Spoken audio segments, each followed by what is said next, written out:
जैसे एक जमींदारी पहले चलती थी तो बड़ा अत्याचार करते थे गरीबों के ऊपर जमींदार लोग। तो एक गरीब केवट था, तो उसने कुछ रुपए अपनी बेटी के ब्याह के ले लिए थे। तो साल 2 साल में मेहनत करके पैसा एकत्रित किया और जमींदार को दे दिया जाके। अपनी खेती से कमा के जमींदार ने वो रुपया लिया और फाइल से नाम नहीं काटा, कर्जा का जो हिसाब था वो काटा नहीं। 2-4 महीने बाद उसके आदमी गए और कहा जमींदार साहब ने बुलाया है। तो जमींदार ने कहा कर्जा दीजिए। तो उनका साहब हम तो दे गए थे आपको। अरे बोले व्यर्थ की बात करते हो, हमारी कॉपी में वैसे लिखा अभी कटा नहीं। बोले आप अब ना काटो तो आपकी बात वैसे तो हम दे गए थे। अब वो जमींदार अपने हठ में तो जमींदार ने रिपोर्ट कर दी और वो मुकदमा पहुंचा। जमींदार ने रजिस्टर पेश किया पूरा जो करते। अब वो गरीब आदमी उसने कहा साहब हमने दे दिया है। तो बोले गवाही?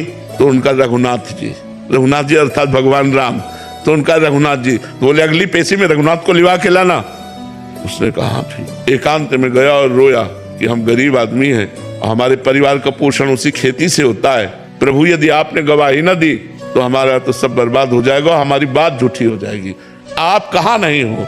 जिस समय वो पैसा दिया था उस समय आप थे, क्योंकि आप सर्वत्र हैं तो आप उस जगह भी थे, इसलिए आपको गवाही देनी पड़ेगी। पहुंचा, उनका अपनी गवाही पेश करो। तो उनका बुलाओ, उसका नाम रघुनाथ है। रघुनाथ हाजिर हो। लाठी टेकते हुए आए और जमींदार से कहा 100 का नोट वो, 200 का नोट वो, इतने सोने के सिक्का उस जगह तुम्हारे रखे, वो इसी के तो दिए हुए हैं, हमने देखा।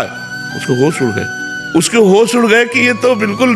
और अब जमींदार की भगवान के सामने हिम्मत नहीं, जब आंख में आंख डाल के बात की ना तो उसकी हिम्मत, बोले हाँ। तो 420 में जमींदार के ऊपर दंड जुर्माना लगा और वो छोड़। विश्वास कि भगवान है मेरी रक्षा करेंगे, भगवान है मेरा सहयोग करेंगे। दृढ़ विश्वास, किसी भी स्थिति में विश्वास ना टलने पावे, ऐसी शक्ति हमें दे न दाता। मन का विश्वास कमजोर होना, हर स्थिति में भगवत विश्वास बना रहे।